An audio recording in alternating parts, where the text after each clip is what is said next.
இன்றே டவுன்லோட் செய்து உங்கள் ஃபேவரட் ஷோக்களை என்ஜாய் பண்ணுங்க. ஏய், யார் நீங்க? இங்க என்ன பண்றீங்க? போட்டோ வீடியோலாம் வச்சு மிரட்டுற அந்த பொறுக்கிய பாக்குறதுக்கு வந்தோம். ஏய்,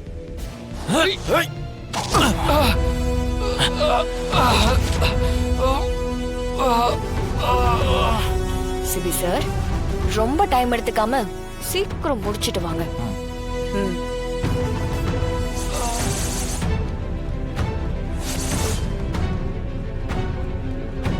ஏய், என்னடா? வாடா. ஏய். ஏய்.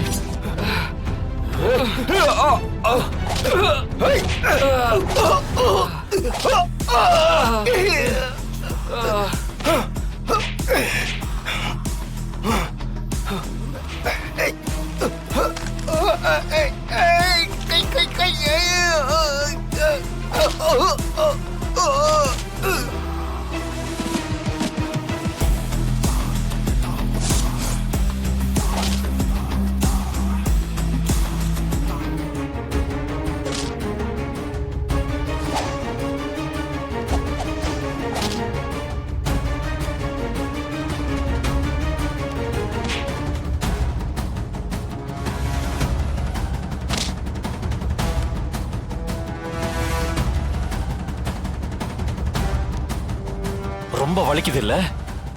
வலிக்கிட்டோம். இனிமே ஏதாவது ஒரு பொண்ணுகிட்ட இந்த மாதிரி மிஸ்பிஹேவ் பண்ணனு தெரிஞ்சது, இப்ப அடிச்ச அடிதான் உனக்கு ஞாபகத்துக்கு வரணும். ஏன் தங்கச்சின்னு இல்ல, வேற எந்த பொண்ணையாவது மிரட்டுற வேலை வச்சுக்கிட்ட கொன்னு போட்டுருவேன். டேய், என் மேல கை வச்சிட்டல, உனக்கு என்ன பண்றேன்னு பாரா. டேய், என்ன சவுண்ட் கொடுக்குற? பாட்டில உடைச்சு கழுத்துல சொருகி கொன்னு போட்டா கூட நான் அரெஸ்ட் ஆக மாட்டேன்டா.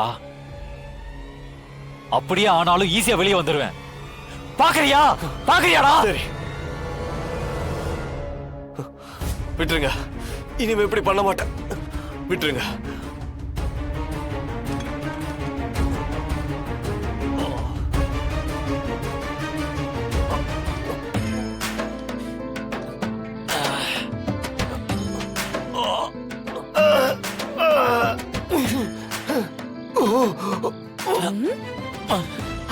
ஐயோ, அடி கொடுத்த ஹீரோக்கே இவ்ளோ காயம்னா நேரம் அடி வாங்கினவங்க உயிரோட வரப்பாங்க? ஹீரோனா அடிப்பாங்கன்னு கேள்விப்பட்டிருக்கேன். இப்படி அடி வாங்கிட்டு வந்திருக்கீங்க. ஏன் கேட்க மாட்டேன்? ஜாலியா ஏசி போட்டு நிம்மதியா தூங்கிட்டு இருந்தவன கூட்டிட்டு வந்து கோத்து விட்டது மட்டும் இல்லாம நக்கல் வேற பண்றியா?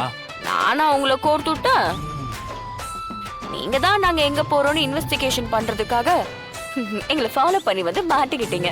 நான் மட்டும் வரலன்னா உன் கதை என்ன ஆயிருக்கும் தெரியுமா? நான் இந்த அளவுக்கு அடி வாங்கியிருக்க மாட்டேன். எனக்கும் கொஞ்சம் ஸ்டண்ட் எல்லாம் தெரியும். ஓ, அப்படியா? அப்போ உன்னை மாட்டி விட்டுட்டு வேடிக்கை பார்த்துருக்கணும். மிஸ் பண்ணிட்டேன். ரொம்ப சலிச்சுக்கிறீங்க. உங்க தங்கச்சிக்காக தானே ஃபைட் பண்ணீங்க? ஆமா, நேத்து உன் தங்கச்சிக்காக ஃபைட் பண்ணேன். இன்னைக்கு என் தங்கச்சிக்காக ஃபைட் பண்ணியிருக்கேன். என்ன பார்த்தா என்ன ஜாக்கி ஜான் மாதிரி தெரியுதா? டெய்லி ஒரு இடத்துக்கு சண்டை கூட்டிட்டு போவ போல. சும்மா பண்றதெல்லாம் சொல்லி கட்டிட்டு இருக்க கூடாது. ரொம்ப தான். வாங்க, உங்க தங்கச்சி வேற பயந்து உட்காந்துட்டு போலாம். வா.